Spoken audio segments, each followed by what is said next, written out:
মায়াবী ঝর্ণা জাফলং আপন রূপে আপন মহিমায় ফুটে উঠেছে। এই মুহূর্তে আসলে মায়াবী ঝর্ণার যে সৌন্দর্য দেখা যাচ্ছে সেটি আসলে সবসময় দেখা মেলে না। একদিকে অজর ধারায় বৃষ্টি হচ্ছে, অন্যদিকে মায়াবী ঝর্ণা তার নতুন রূপ ঢেলে দিচ্ছে। এই মুহূর্তে আসলে ঝর্ণাতে অনেক পানি, সাথে অনেক পর্যটক এসেছেন। তারা এসে এই ঝর্ণার পানির রাজ্যে তারা হারিয়ে যাচ্ছেন, গোসল করছেন।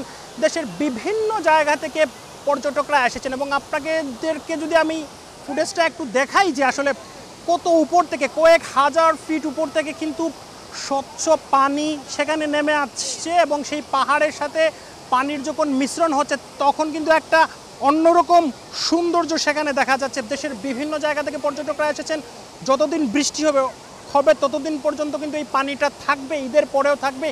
ঈদে যারা সিলেটে আসবেন তখন কিন্তু এই ঝর্ণাতে পানি থাকবে। সবার প্রতি আমন্ত্রণ, আপনারা এই পাহাড়ের সৌন্দর্য, এই পানির সৌন্দর্য, পাথরের সৌন্দর্য আপনারা দেখে যাবেন। অসংখ্য পর্যটক আমরা দেখতে পাচ্ছি।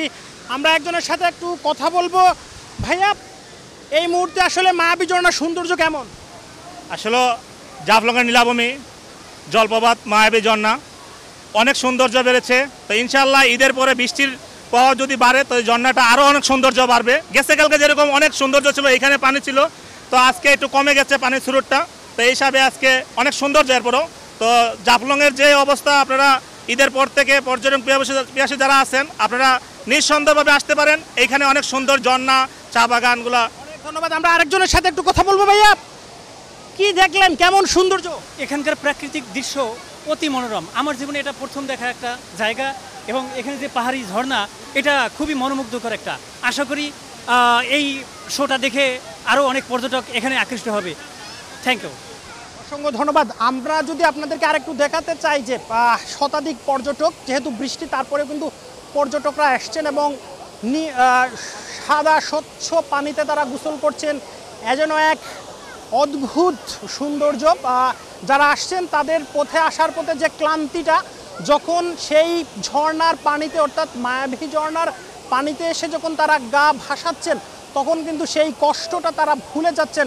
সময় যত যাচ্ছে ততই কিন্তু মায়াবী ঝর্ণাতে পানি বাড়ছে। নারী পুরুষরা আসছেন, এখানে নিরাপত্তা ব্যবস্থাটা অনেক সুন্দর।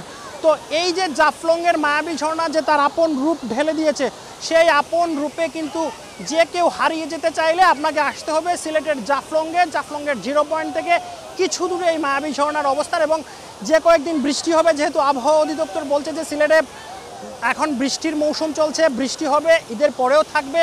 আপনারা সবাই আসবেন এবং এই জাফলং মায়াবী ঝর্ণার সৌন্দর্য উপভোগ করবেন।